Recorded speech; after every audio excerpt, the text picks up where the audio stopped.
One of the questions I am asked all the time is, how do I lay instant lawn, Tanya? How do I get it right? What's the preparation? And does it work? Well, today I'm about to put all those myths to bed. And if you're an impatient gardener, much like me, then instant lawn is the way to go. But there are a few things that you need to get right. Stick with me and we're going to take you through the process step by step. Like everything, you're going to need certain tools to get the job done.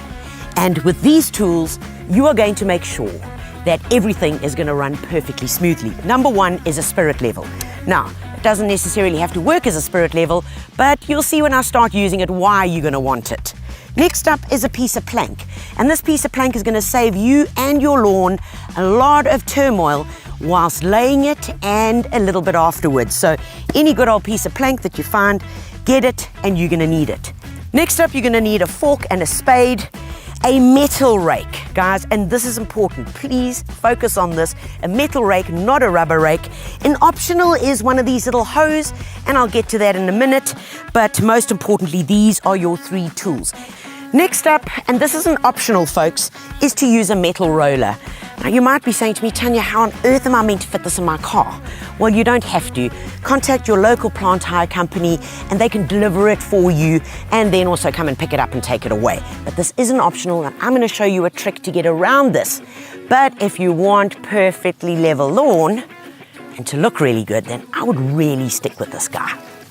These are very important, folks, and that is compost. Compost from a reputable seller. You want compost that's in a branded bag that's got a registered number on it, because that is important. What is that telling you? It's telling you it's weed-free. It's telling you that the pH is right and that you're not going to get the entire weed seed collection from the garden next door into your beautiful new lawn.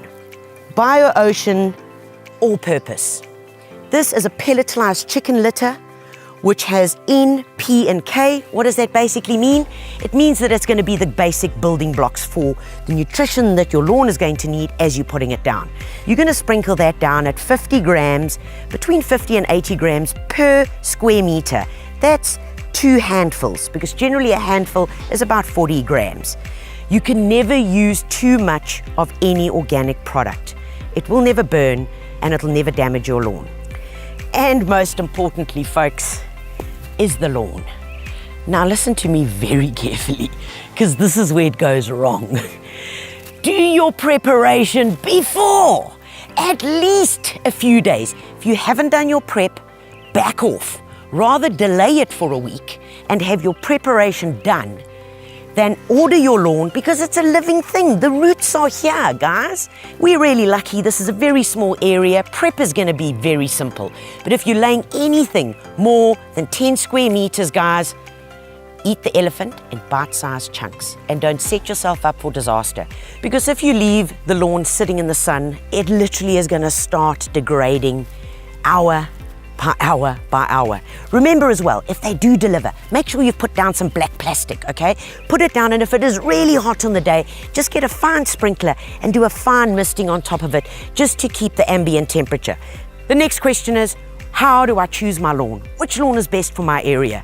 The lawn I've used here today is called Berea Shade, or known as LM lawn, because it comes from the original Lorenzo Marx. So what does that tell you? It grows well on the coast, can also grow in shaded areas. A soft creeping lawn, that is a really good family lawn. That's the way I like to describe it. Buffalo lawn is very tough.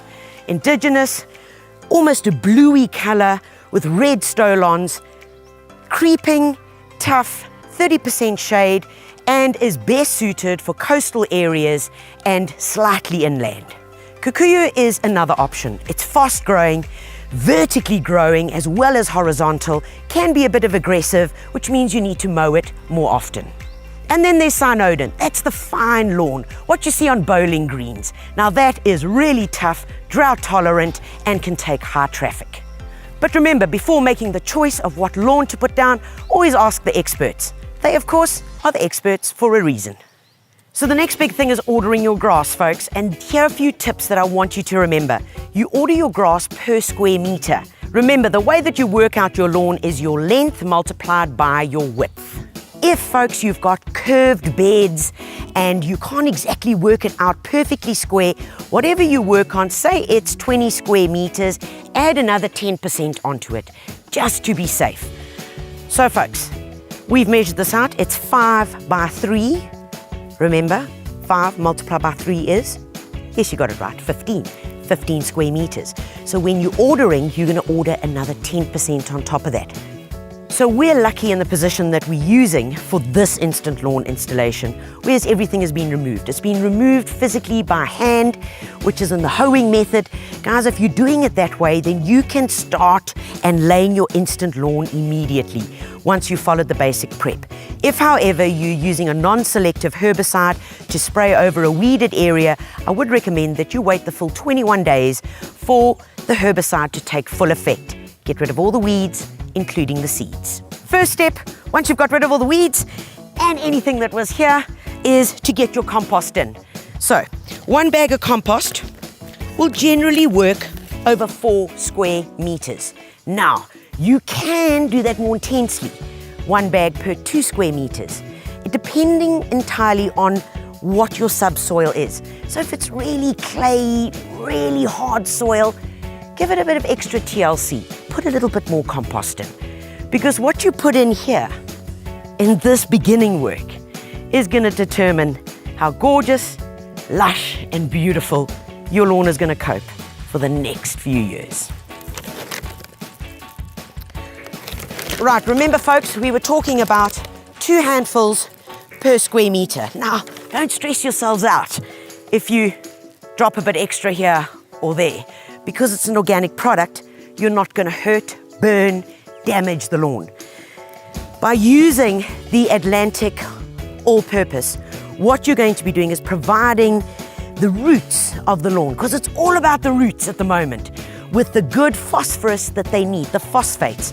Because this is a chicken-based, it's got a high amount of organic and humic content. What does all that mean? Basically, it means that it's feeding your soil. By feeding your soil, you, in turn, feed the plant. All right, folks, now that your compost is down and your organic pelletized fertilizer, it's now time to get your gym workout. This is where you've got to turn the soil, turn the compost, plus these beautiful organic pellets into the soil. Listen carefully, a minimum of 50 millimeters. No, calm down. That's 5 centimeters. That's the minimum that you need to go. If you can go a bit deeper, down to a fork's length, fantastic. Get that fork in there, work it. If you come across any stones while you are turning it, get them, toss them out the way, because it's just gonna make life a whole lot easier. Now what we're doing is we're adding this all in. Whilst you're going along, you're starting and you're working backwards over the area that you haven't tilled. And that's as easy as it is. And remember, boys and girls, that you are doing this before your grass has been delivered. Right, folks, next up is where the metal rake comes into play.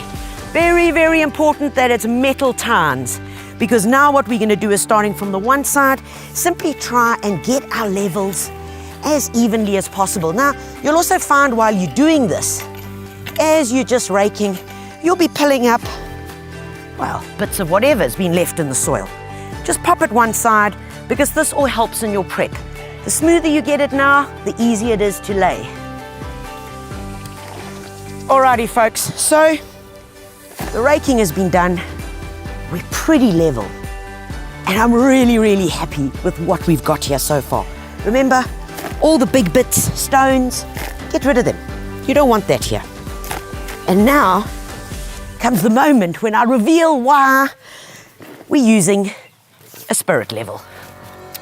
All right, guys, so we know we've got this pretty level. Now, just to make sure that you're really getting it nice and smooth, I love doing this. Now, you don't have to. You really could skip this part, okay? Depending on how important this lawn area is, because all lawn areas are not all for the same purpose. Remember, a sod of lawn that you're buying is going to be over 1 meter in length and 0.5 meter in width. That's how they come, all right? So I'm going to pull this back here. And now, because I've pulled this all straight, I don't want to have to do it again. No, because then I'm going to be standing on it and squashing my flat lawn. So that's why we take a plank and we put the plank there. Aha! And she walked on soil, not on water. Now we're going to start with putting down the lawn sods. But at this point, a lot of people do actually wet the soil. I'm going to go against that, folks. Rather, get this process done, lay it down, and once it's done, then you're going to give it a really good soaking.